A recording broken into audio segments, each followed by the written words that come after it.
días con todos. Muchas gracias por participar con nosotros en este nuevo webinar que hemos organizado del Estudio Muñiz.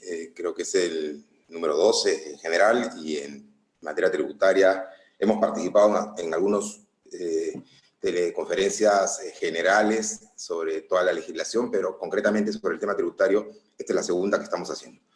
Y es importante que la hagamos en esta oportunidad porque, como ustedes saben, se delegaron facultades legislativas al Poder Ejecutivo. Esto ocurrió mediante una ley el 27 de marzo, la ley 31011, que es una ley emitida por el Congreso, conforme a la cual, y de acuerdo a la Constitución, se delegaron facultades legislativas al Poder Ejecutivo para que legisle en materia tributaria. Y en estos casos se le especifica al Poder Ejecutivo cuál es el plazo y cuáles son los temas sobre los que debe tratar. Y bueno, nada, sobre esto que podemos decirles más que en cuanto a los temas, creo que hubieron algunas omisiones importantes, ¿no? Por ejemplo, en consecuencia, eran materias que el Poder Ejecutivo ya no podía regular porque no habían sido objeto de la delegación.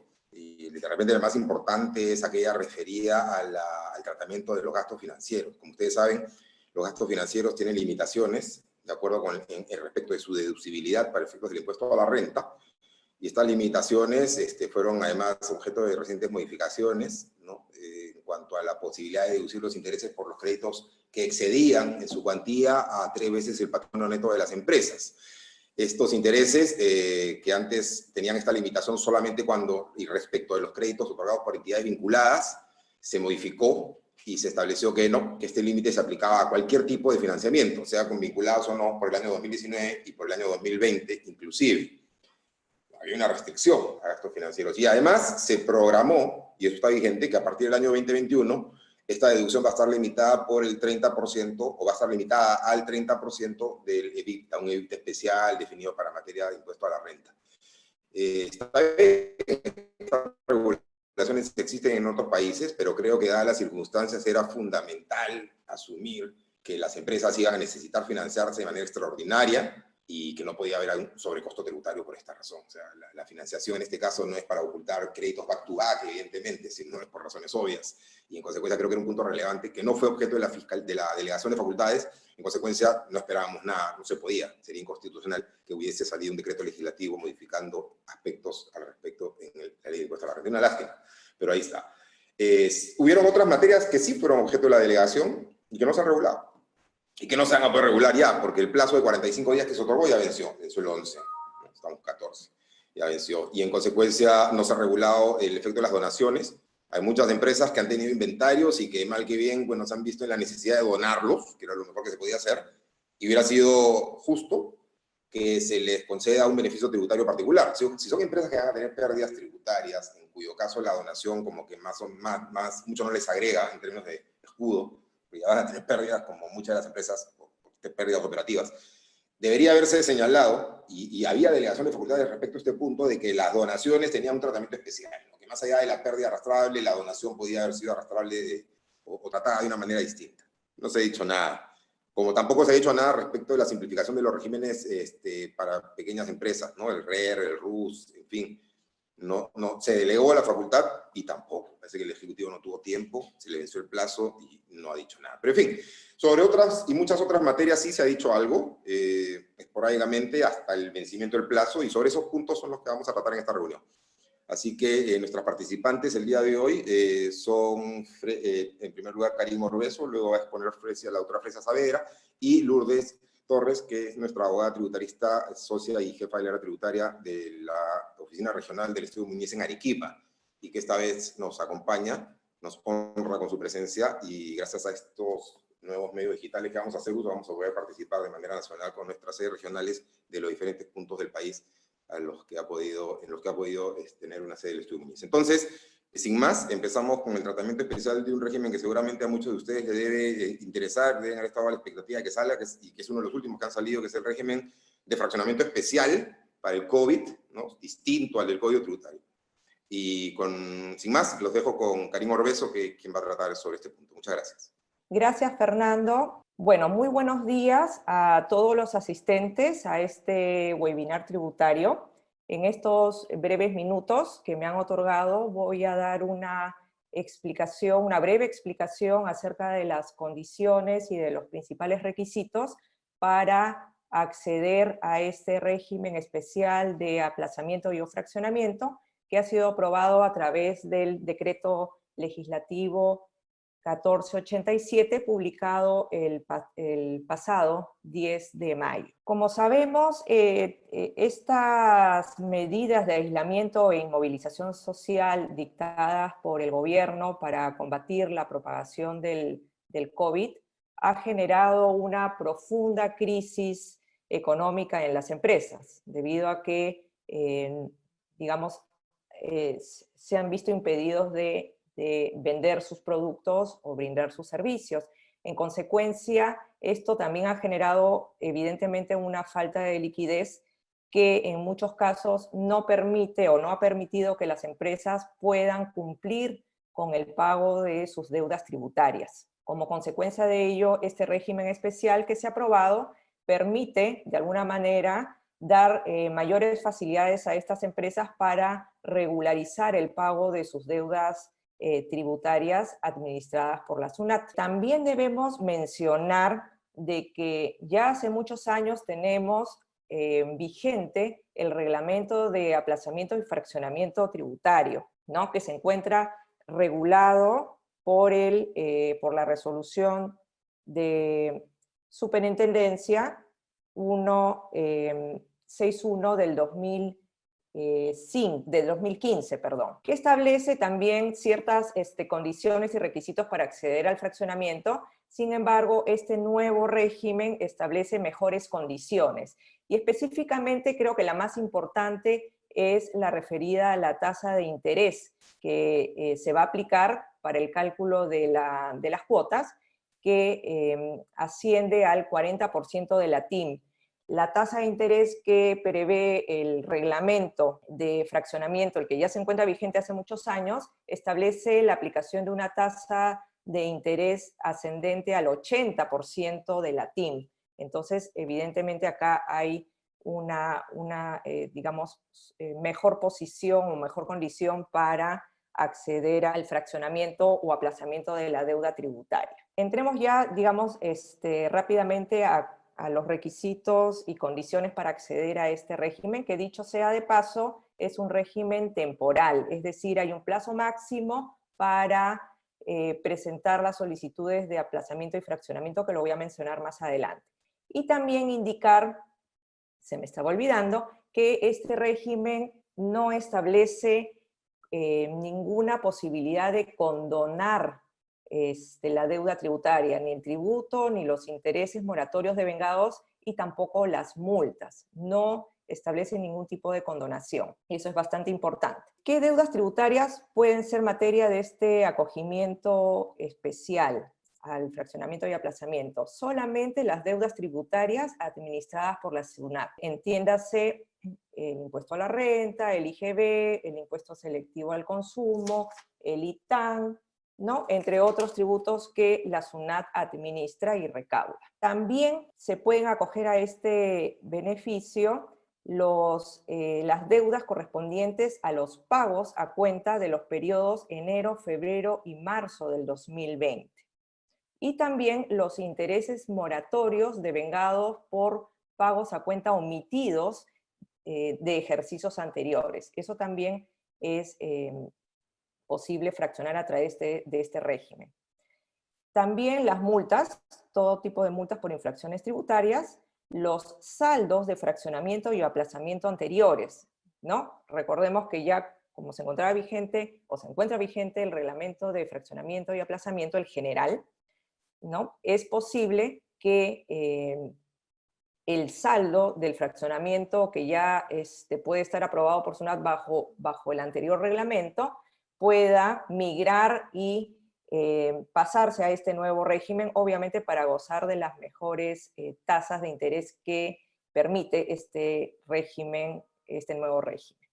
También puedo fraccionar todo tipo de deuda tributaria aduanera, básicamente los derechos arancelarios, y también las deudas tributarias que se encuentren a la fecha impugnadas, tanto en la vía administrativa como en la vía judicial. Más adelante vamos a ver que a través de este régimen nos da la facilidad de que solamente con la presentación de la solicitud del fraccionamiento o aplazamiento, se entiende también presentada la solicitud del desistimiento del recurso de reclamación, apelación o de la demanda contencioso administrativa. ¿Qué deudas tributarias no están o no pueden estar comprendidas en este régimen? Cualquier tributo retenido o percibido, ¿no? Con el reglamento actual también teníamos ese impedimento.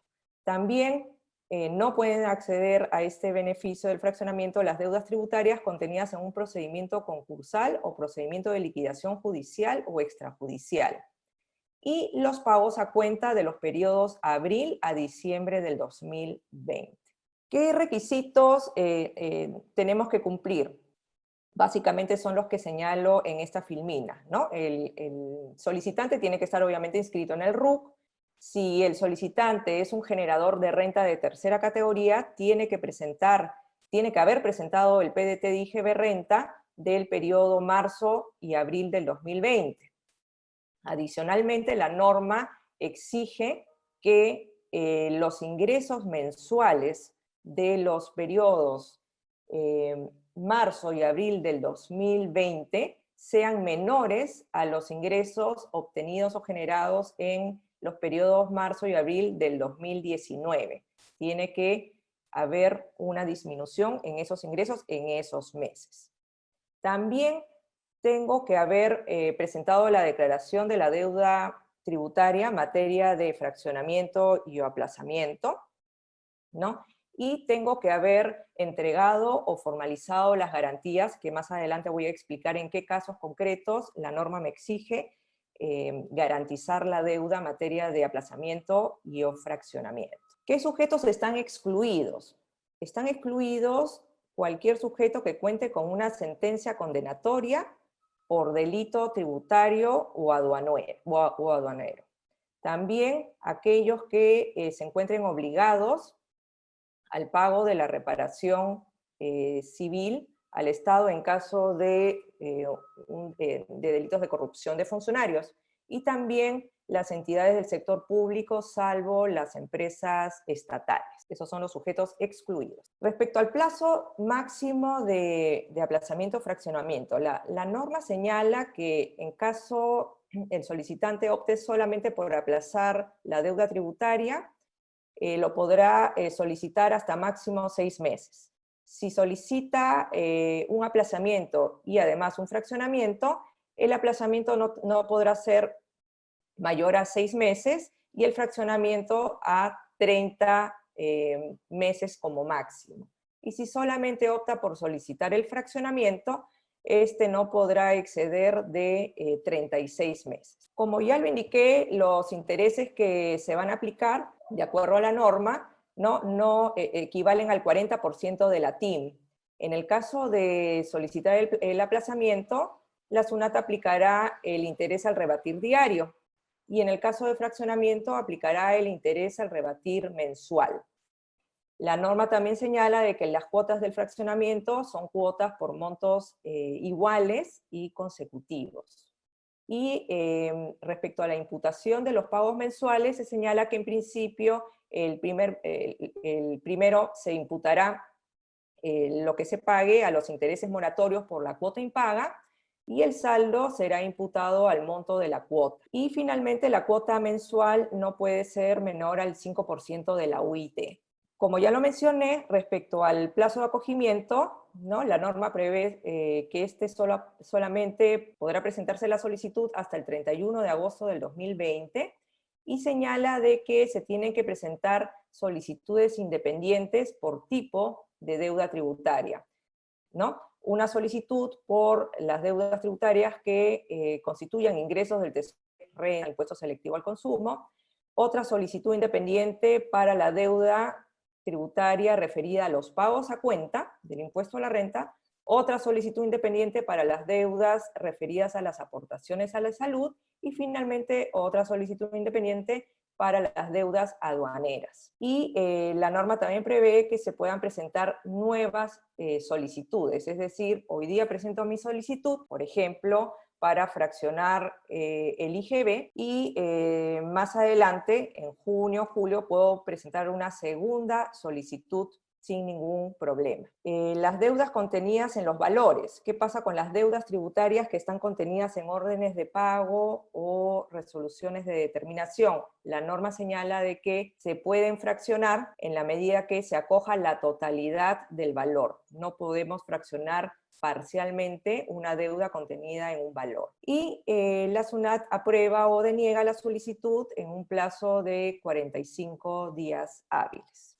¿Qué sucede con la presentación de la solicitud de acogimiento? La norma señala de que si se trata de deudas tributarias que a la fecha se encuentren impugnadas, tanto en la vía administrativa o en la vía judicial, se entiende que en la fecha de presentación de la solicitud de aplazamiento y o fraccionamiento, se entiende también presentada la solicitud de desistimiento de la impugnación. Y una vez que la SUNAT apruebe el aplazamiento o el fraccionamiento de mi deuda tributaria, se considera que mi solicitud de desistimiento ha sido aprobado. Y la SUNAT es la que se encargará de comunicar a los órganos que están viendo el recurso de impugnación para archivar esos procesos o procedimientos tributarios. Y algo también muy importante, si la deuda se encuentra contenida en una orden de pago, ¿no? Al momento de presentar la solicitud de acogimiento a un fraccionamiento o aplazamiento, de manera automática se suspende la cobranza coactiva de esa deuda tributaria, cosa que no ocurría con el reglamento de fraccionamiento o aplazamiento que ya se encuentra vigente hace muchos años. ¿En qué caso pierdo el fraccionamiento o fraccionamiento? Esto es algo también muy parecido a lo que establece nuestro actual reglamento de fraccionamiento. Cuando no se pague la cuota de la deuda tributaria aplazada, cuando no se paguen 2 cuotas consecutivas en caso de fraccionamiento, ¿no? 2 cuotas consecutivas totales, no parciales, cuando no se cumpla con mantener las garantías, y la pérdida se declara mediante resolución emitida por la SUNAT. Respecto a las garantías, la norma señala de que yo puedo otorgar 2 tipos de garantía, la carta fianza y la hipoteca de primer grado. Y en el caso de deudas tributarias que sean ingreso del Tesoro Público mayor a 120 UITs, que son 504.000 soles, se debe otorgar garantía por el exceso. De igual forma, cuando se trate de deudas tributarias que sean ingreso del E-Salud, es decir, el aporte al E-Salud, por montos mayores a 120 UITs, también se debe otorgar garantía por el exceso. En el caso de saldos de aplazamiento y fraccionamiento otorgados con anterioridad, que la empresa decida acogerlos a este nuevo régimen de fraccionamiento y aplazamiento, también deben, bajo el fraccionamiento anterior estaban garantizados, también esa garantía se debe mantener en este nuevo régimen de fraccionamiento o aplazamiento. Las deudas tributarias que ya se encuentren garantizadas con embargos de SUNAT, ¿no? Respecto al cual ya la SUNAT haya trabado algún tipo de embargo, por ejemplo, en forma de inscripción sobre algún inmueble, si la empresa decide acoger la deuda a un fraccionamiento bajo este régimen, el embargo, la orden de embargo, debe mantenerse durante toda la vigencia del fraccionamiento o aplazamiento. En el caso de deudas tributarias impugnadas, que ya se encuentren garantizadas en el proceso de impugnación, también si se decide acoger esa deuda a este nuevo régimen de fraccionamiento, esas garantías también deben mantenerse. Y también cuando la persona natural o los representantes de las personas jurídicas tengan algún proceso penal en trámite por delitos tributarios o aduaneros. En estos casos, cualquier deuda que se pretenda acoger a un fraccionamiento o aplazamiento tiene que necesariamente estar garantizado por una carta fianza o por una hipoteca de primer rango. Finalmente, indicar de que este decreto legislativo ha señalado de que la SUNAT seguramente lo hará en los próximos días, publicará una resolución estableciendo la forma y condiciones para presentar la solicitud, y también mediante un decreto supremo se dictarán las normas reglamentarias necesarias para la correcta aplicación de este nuevo régimen de fraccionamiento y aplazamiento, ¿no? Y esto es en líneas generales, como cuáles son los requisitos y condiciones para acceder a este nuevo régimen de aplazamiento y o fraccionamiento de la deuda tributaria administrada por SUNAT. Seguramente estas filminas van a estar a su disposición al final de la conferencia, y me encuentro a su disposición para atender cualquier consulta, creo yo, al final de las otras exposiciones. Entonces dejo la palabra a Fresia Saavedra para que continúe con la explicación de los otros incentivos. Muchas gracias. Gracias, Karin. Muchas gracias. Sí, en efecto, va a haber un espacio, podemos recibir algunas preguntas por acá, como siempre. Conforme vayamos avanzando en el tiempo, veremos la posibilidad de responderlas por esta misma vía, o si no, por los emails que figuran debajo de cada uno de nosotros en las pantallas. Con más detenimiento podemos alcanzarle las respuestas a todas las inquietudes que puedan tener. Muchas gracias, Karin, por tu exposición muy clara. El siguiente punto tiene que ver con el impuesto a la renta en sí, en concreto. Está a cargo de la doctora Fresia Saavedra y va a abarcar los puntos también muy interesantes, porque implican, al menos uno de ellos, un alivio financiero inmediato, que es referente a un régimen especial para la reducción o suspensión de los pagos a cuenta del impuesto a la renta. Y hay una referencia concreta también a un tema referido al arrastre de las pérdidas del año actual. Fresia, te dejo la palabra. Gracias. Muchas gracias y muy buenos días con todos. Para mí es un gusto poder compartir con ustedes unos minutos y conversar sobre las principales modificaciones del impuesto a la renta. En este caso voy a tocar dos de las modificaciones del impuesto a la renta, y estas están relacionadas al tema de la reducción y suspensión de los pagos a cuenta, y el segundo tema es el que está relacionado al arrastre de pérdidas.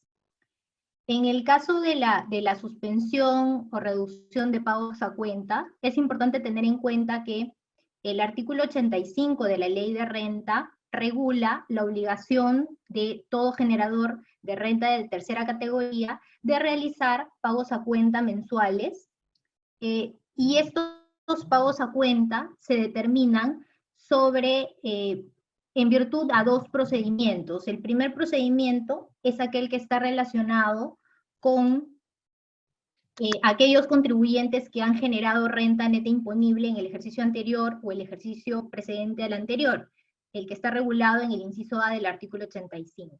En este caso, como sabemos, hay que determinar un coeficiente. Este coeficiente se calcula en virtud al impuesto a la renta generado en el ejercicio anterior o precedente al anterior, ¿no?, entre los ingresos netos de estos mismos ejercicios, y ese resultado se multiplica por los ingresos netos generados en el mes, y así se obtiene la cuota mensual del pago a cuenta. El otro procedimiento, que es el que está regulado en el inciso B del artículo 85 de la Ley de Renta, es un procedimiento más sencillo que implica básicamente aplicar el 1.5% sobre los ingresos netos mensuales, y con ello obtenemos el pago a cuenta. Como podemos apreciar de este procedimiento, este obedece a una lógica en la que los ingresos de los contribuyentes de uno y otro ejercicio son por lo general similares, ¿no?, casi homogéneos, y esto se debe a que en una economía, digamos, regular, en una economía sin crisis o estándar, esta lógica termina siendo razonable. No obstante, no podemos aplicar este mismo razonamiento para la situación en la que nos encontramos en este ejercicio 2020, en la que muchas compañías han suspendido sus operaciones y otras de repente las han reducido en gran medida y proyectan en el ejercicio 2019 tener pérdida tributaria y no generar utilidad.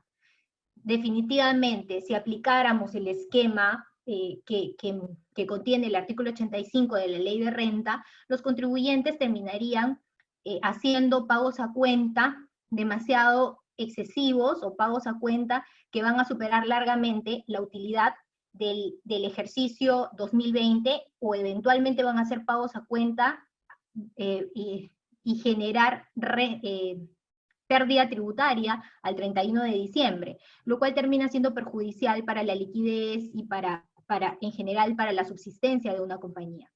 Por eso se consideraba de suma urgencia una regulación al respecto, ¿no? Que beneficie a los contribuyentes y que permita que estos o suspendan sus pagos a cuenta si se encuentran en una situación muy complicada, o reduzcan el importe a pagar por este concepto. Así, el decreto legislativo 1471 ha regulado un sistema excepcional que se aplica únicamente para los pagos a cuenta del periodo abril a julio del 2020. Hay que hacer un análisis mes a mes, es un análisis muy sencillo que consiste básicamente en comparar los ingresos netos que se han generado en el ejercicio, en los meses abril 2020 a julio 2020, con los ingresos netos que se han generado en el ejercicio 2019. Hay que comparar los mismos meses, abril con abril, marzo con marzo, y así sucesivamente, perdón, abril con abril, mayo con mayo, y así sucesivamente hasta el mes de julio, ¿no? Si de esa comparación de ingresos netos del 2019 con el 2020 se genera o se obtiene que en el ejercicio 2020 se ha reducido el ingreso neto en un importe, ha disminuido el ingreso neto en más de 30%, entonces el coeficiente se suspende, el pago a cuenta se suspende, ¿no? Es decir, si mis ventas han sido menores al 70%, entonces se suspende el pago a cuenta, no tendría que hacer pagos a cuenta. ¿Qué pasa si mis ingresos netos en el 2020 se han reducido hasta en un 30%? En este caso tengo la opción de reducir el coeficiente aplicable. ¿Cómo se aplica esa reducción? Básicamente, aplico el procedimiento contenido en el artículo 85 de la Ley de Renta, determino mi pago a cuenta conforme a este artículo, y a este pago a cuenta resultante lo multiplico por el factor 0,5846, lo que va a implicar una reducción de poco más del 50% del pago a cuenta que me hubiese correspondido pagar si es que no tuviera el decreto legislativo vigente. Si mis ingresos netos no han disminuido, entonces no me aplica ni la suspensión, ni me aplica tampoco la reducción del coeficiente, lo cual implicaría que debería aplicar el artículo 85 para el cálculo de mis pagos a cuenta. Adicionalmente, se han regulado casos excepcionales en los que podrían existir contribuyentes que no han generado ingresos netos en los meses de abril a julio del 2019, en cuyo caso podrían encontrarse en la disyuntiva ¿con qué comparo? ¿Con qué comparo mis ingresos netos del 2020 si en el 2019, en esos meses, no he generado ingresos netos? Bueno, la norma establece que elijamos el mes, el periodo del 2019 en el cual se generó un mayor ingreso neto en cualquiera de los demás meses, ¿no? Y ese sería nuestro comparable. ¿Qué pasa si el contribuyente no ha generado ingreso en ningún mes del ejercicio 2019? Bueno, su comparable será enero y febrero del ejercicio 2020, el que resulte con un ingreso neto mayor.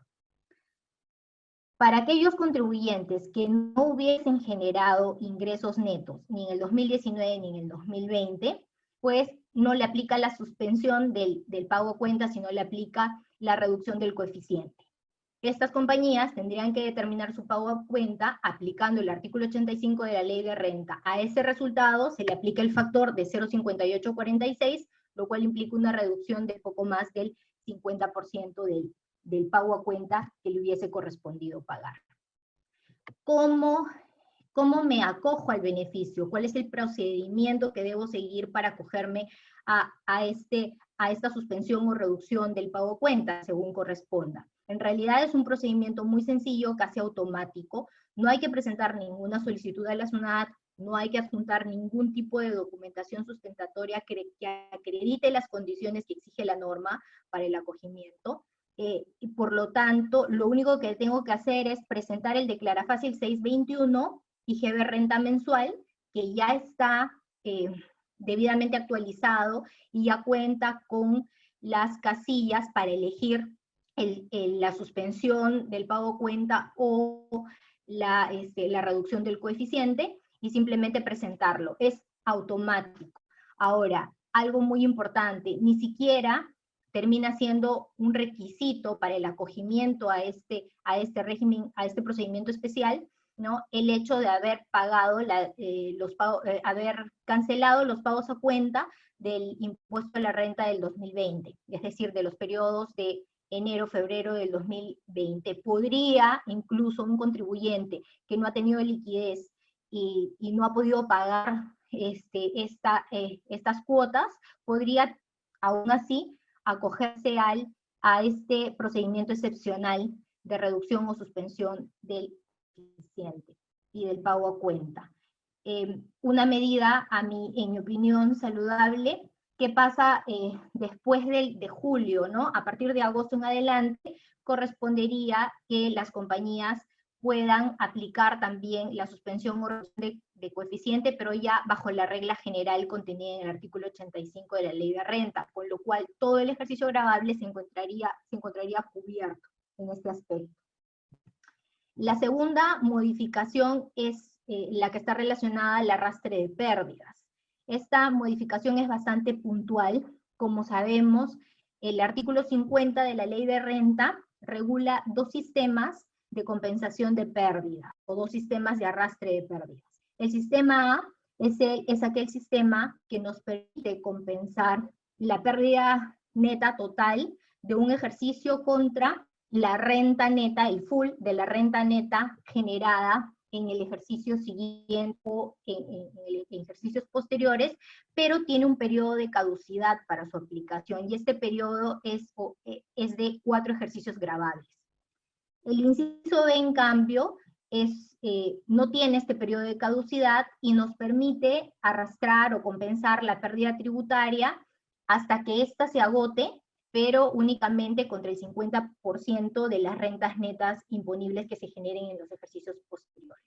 La modificación se ha centrado básicamente en el sistema A, que es el sistema que establece un plazo de caducidad de la pérdida tributaria de 4 ejercicios. La modificación es muy puntual, se ha incrementado de 4 a 5 años el plazo de caducidad de las pérdidas, pero esta modificación, este incremento del plazo únicamente aplica para las pérdidas que se han generado en el ejercicio 2020. No, lamentablemente, se esperaba una regulación un tanto más beneficiosa para el contribuyente, que implicara de repente un par de años más, ¿no? Para el plazo de caducidad de la pérdida tributaria, porque no sabemos cuál va a ser realmente el impacto que va a tener esta crisis que estamos atravesando en los estados financieros de los contribuyentes. No sabemos si únicamente va a afectar al ejercicio 2020, lo más probable es que vaya a afectar a ejercicios futuros también. Se esperaba una regulación en ese sentido, lamentablemente solo se ha ampliado el plazo a 5 años de la pérdida del 2020, y tampoco se ha regulado qué pasa con las pérdidas tributarias que están próximas a caducar, generadas en ejercicios anteriores, pero que por la coyuntura no van a poder ser aplicadas, no van a poder ser compensadas ni en ni en los próximos años, ¿no? También, al final, con esta modificación no se resuelve el problema financiero de muchos contribuyentes que están en situación de pérdida, o que van a estar en situación de pérdida,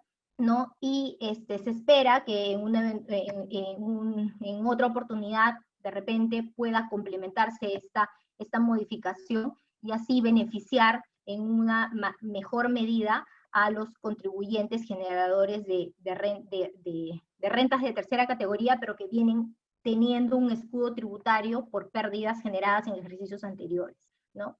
Espero haber sido clara en mi exposición. Quedo atenta a cualquier duda que tengan ustedes sobre sobre estos temas y en general a su servicio, a su disposición, en caso tengan algún tema tributario que tratar.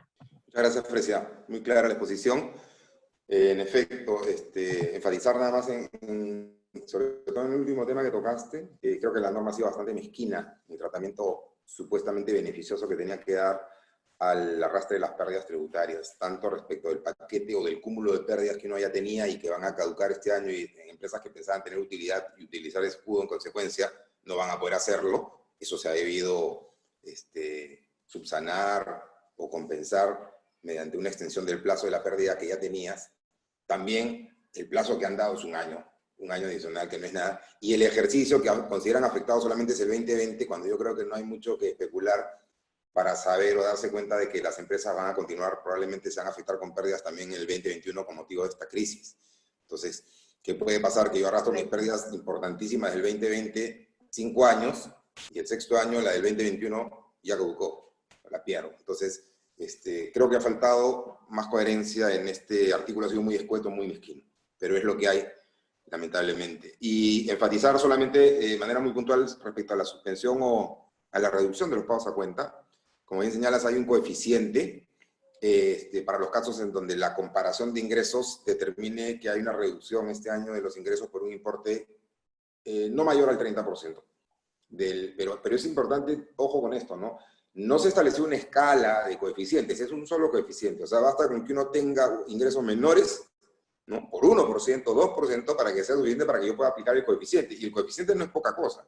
O sea, con el coeficiente me están reduciendo el pago a cuenta que me hubiera correspondido hacer a un 60%, o sea, un 40% de descuento.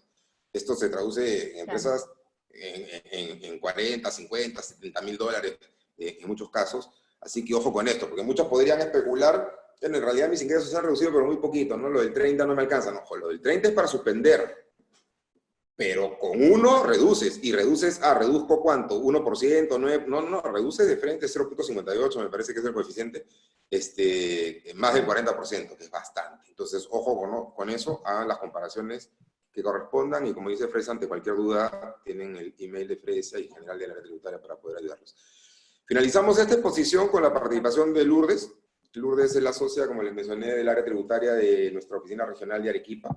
Y ella también va a tratar algunos temas relacionados con el impuesto a la renta, que también ha sido objeto de modificación, que es el relacionado a la depreciación, tema muy importante, las formalidades para la destrucción de existencias que han sufrido desmedros, y un tema adicional y novedoso que acaba de salir, que es referido, no tiene que ver con impuesto a la renta, sino en términos generales con todos los impuestos, que es la mesa de partes virtual de la SUNAT.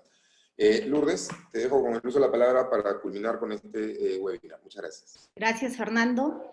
Buenos días con todos, nuestros saludos desde la Oficina Regional de Arequipa. En este punto, en efecto, como menciona Fernando, nos vamos a ocupar de las modificaciones introducidas por el Ejecutivo al régimen de depreciación, a la acreditación de los desmedros y a la creación de la mesa de partes virtual. Comenzaremos con el Decreto Legislativo 1488, que modifica el reglamento de la Ley del Impuesto a la Renta en lo referido a la depreciación de activos fijos. Son dos puntos básicamente en los que se ha centrado la modificación. Primero, el establecimiento de un régimen especial de carácter general para todos los contribuyentes del régimen general del impuesto a la renta que decidan acogerse a este beneficio, es optativo, y un segundo régimen especial para los establecimientos de hospedaje, agencias de viajes y turismo, y otros que están considerados como empresas más afectadas con la declaratoria del estado de emergencia. Hay que tener en consideración que ambos regímenes son de carácter temporal y extraordinario, correspondiendo pues analizar los casos concretos para determinar la conveniencia de acogerse o no a estos beneficios, porque eventualmente pues claro está, se va a generar pérdidas en algunos casos a consecuencia de la aplicación de los mismos.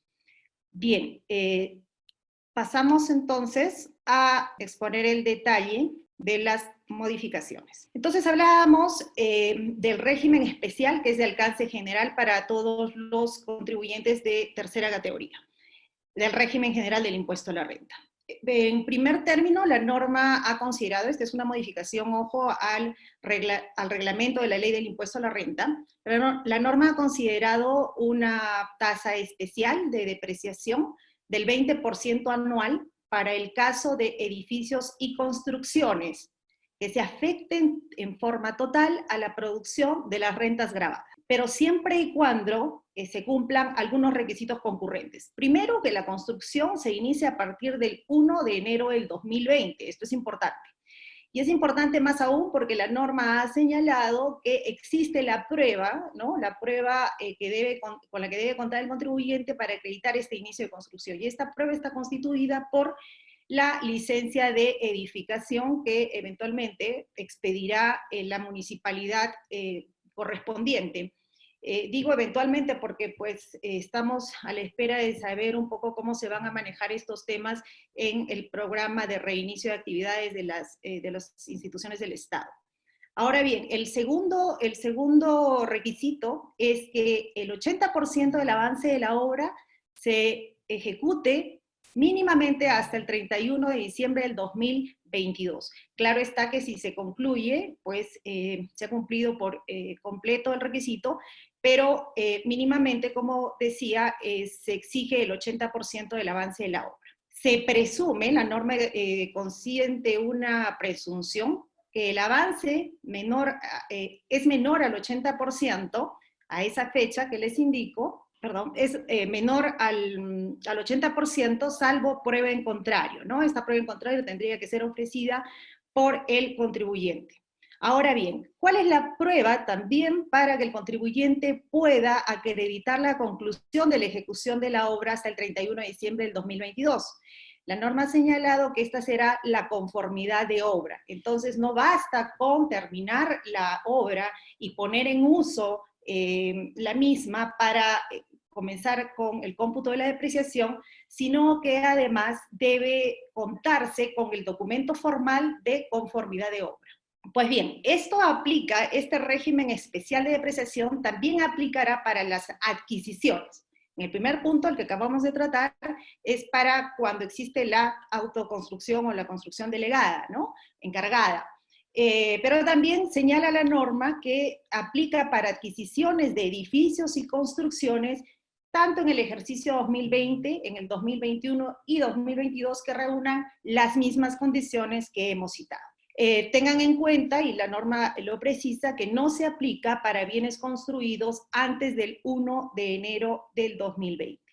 El beneficio, como decía al inicio, hay que evaluarlo en el caso puntual, pero señalamos que el régimen normal vigente, fuera del régimen especial, en el caso de edificios y construcciones, contempla una tasa del 5% de depreciación anual, como saben, y en este caso será un 20% anual, lo que permitirá una depreciación acelerada en 5 años.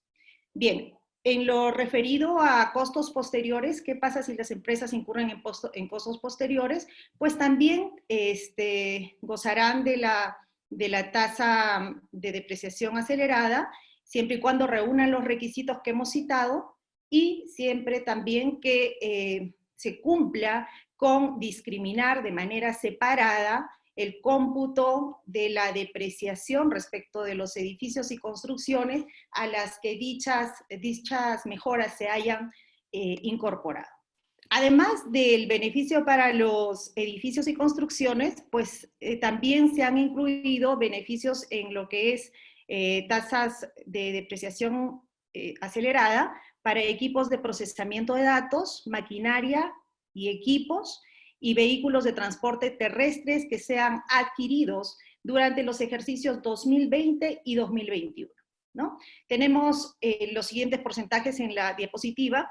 En equipos de procesamiento de datos, 50%, maquinaria y equipos, 20%, vehículos de transporte, miren aquí, esto es limitado, solamente es para vehículos de transporte terrestre, excepto ferrocarriles, a los que es de aplicación lo previsto en el Decreto Supremo 10/2017, empleados por empresas autorizadas que presten el servicio de transporte de personas y o mercancías en los ámbitos provincial, regional y nacional, ¿no? Solamente reiteramos los vehículos de transporte terrestre, ¿sí?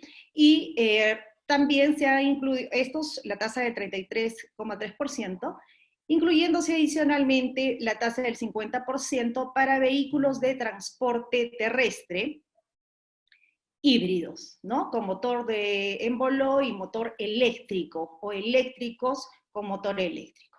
Claramente, en esta parte la norma lo que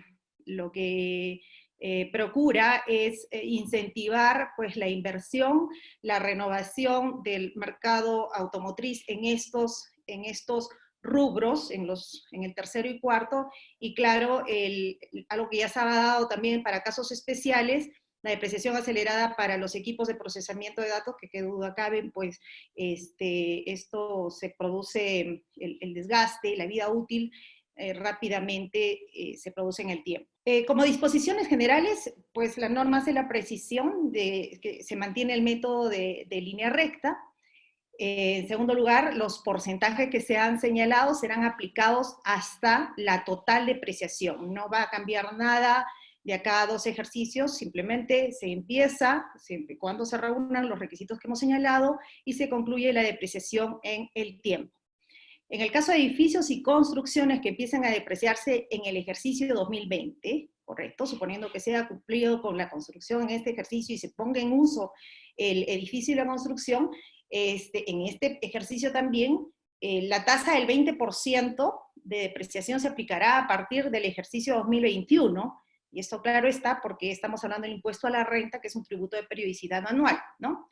Entonces, 20% a partir del ejercicio 2021, excepto en el último ejercicio, en el que se aplica el porcentaje de depreciación menor que corresponda, ¿no? Esto, claro está, como consecuencia del efecto 2020, porque yo voy a usar la tasa vigente en el 2020, y solamente la nueva tasa del 20% a partir del 1 de enero del 2021. El saldo que va a quedar va a ser utilizado al final. Lo mismo en el caso de los demás bienes que empiezan a depreciarse en el 2020, la tasa indicada se aplica a partir del ejercicio 2021, excepto en el último ejercicio en el que se aplica el porcentaje de depreciación menor que corresponda. Bien, les comentaba entonces que ese es el régimen especial optativo para los contribuyentes de tercera categoría del régimen general que deseen acogerse.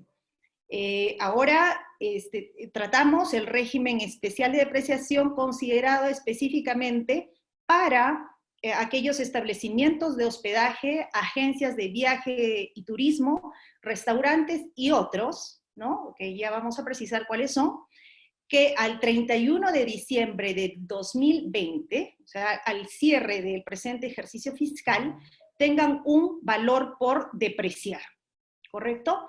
Entonces, ¿qué beneficio, qué ventaja se les está dando a estos rubros, a estas actividades económicas? Se acepta un porcentaje también mayor de depreciación anual, el 20% para edificios y construcciones, siempre y cuando, y reiteramos, esto es importante, los bienes estén afectados a la producción de las rentas gravadas según la actividad económica de cada uno de estos contribuyentes, ¿no? Vale decir, yo no podría pensar en depreciar un bien que yo mañana no puedo acreditar ante la administración tributaria, está siendo afectado, está siendo utilizado para la generación de rentas gravadas. Ojo con eso. Lo segundo es que no le sea aplicable el régimen especial, o que no se haya acogido al régimen especial de depreciación que hemos tratado hace un instante, ¿no? Que es el régimen aplicable optativamente para quienes lo deseen. Ahora bien, también se ha considerado un beneficio para los vehículos de transporte terrestre,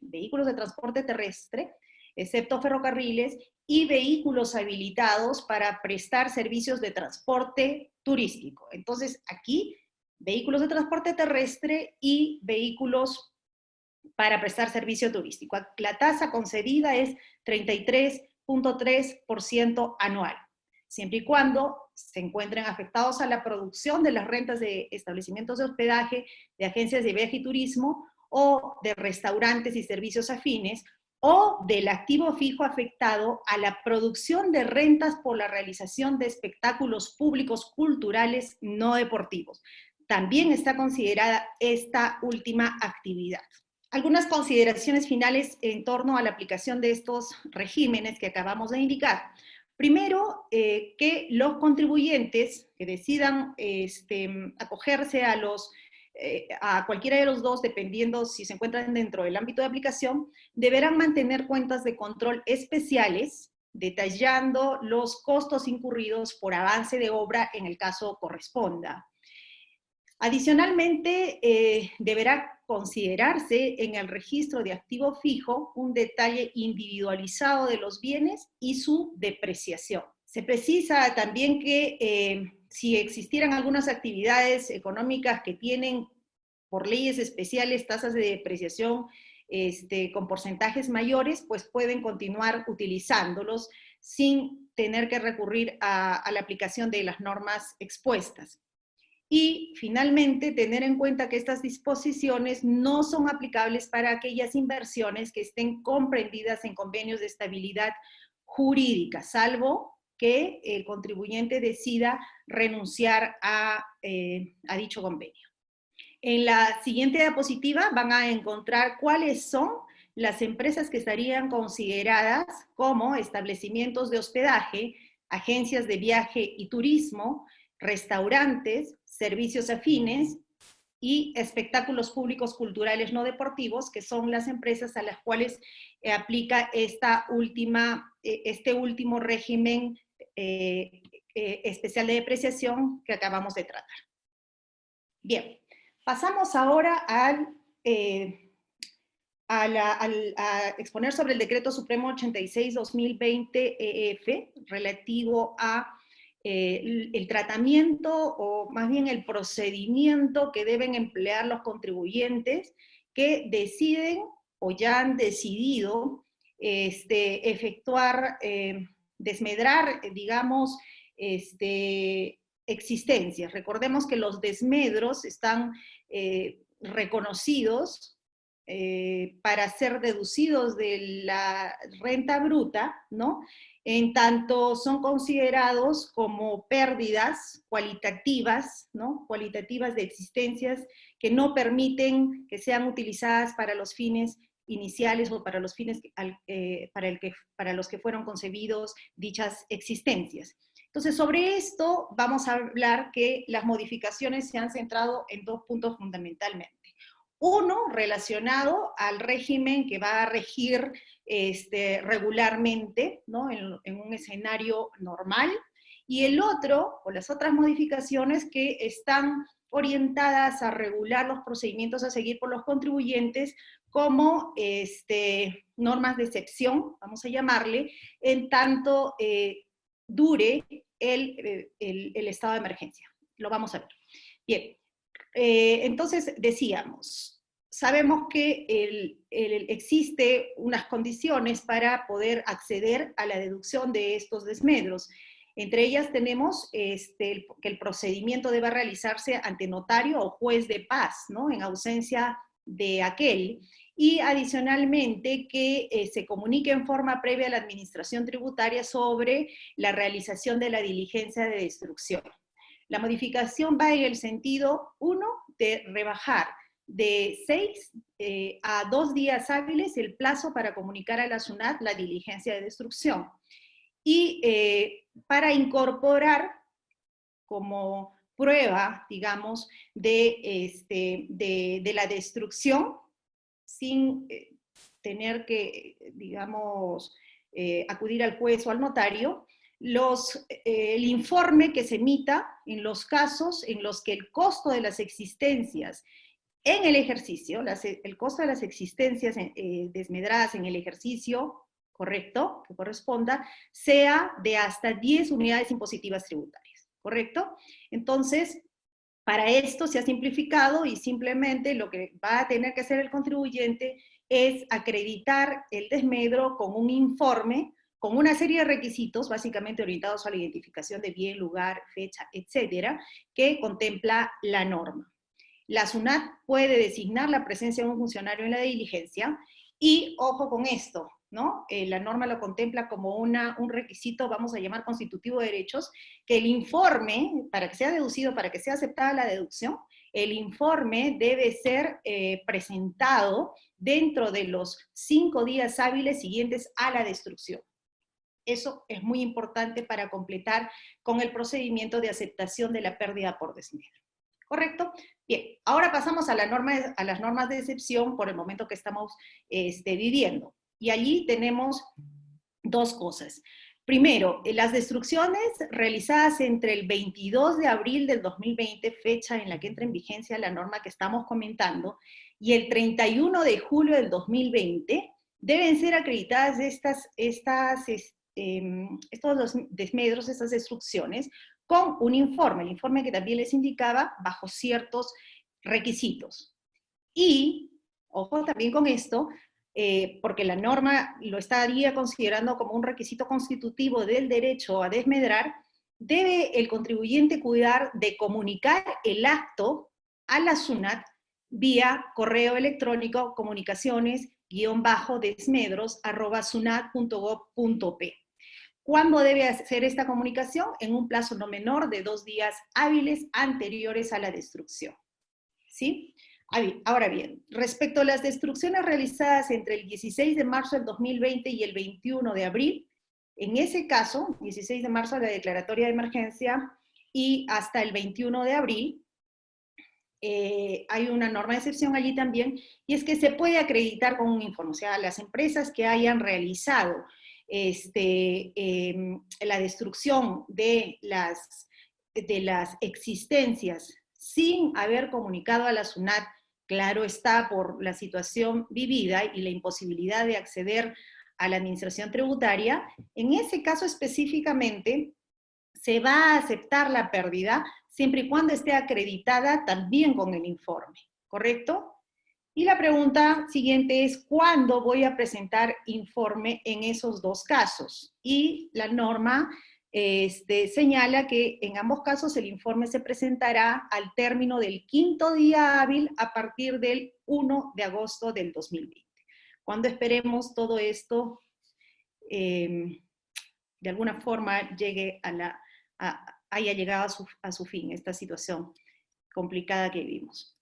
Finalmente, como decía Fernando, y claro, esta norma es una resolución de superintendencia emitida por la SUNAT, pero se veía venir de alguna forma, dado el avance tecnológico que tenemos, que desarrollamos, pero más aún en esta situación coyuntural resultaba necesaria la creación de una mesa de partes virtual, ¿no? Donde los contribuyentes pudiéramos presentar información, solicitudes, peticiones, informaciones vinculadas a nuestros tributos.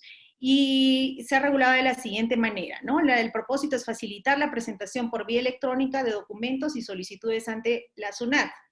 ¿Qué permite? Permite adjuntar archivos, permite generar un número de expediente virtual. El envío será del cargo de recepción y de las posibles comunicaciones vinculadas a esto, será realizado al buzón SOL, que todos los contribuyentes que tienen clave SOL tienen acceso, y sobre esta información va a operar el principio de presunción de veracidad, ¿sí? Que está contemplado por la Ley del Procedimiento Administrativo General. Ahora bien, ¿cuándo no se va a poder utilizar esto?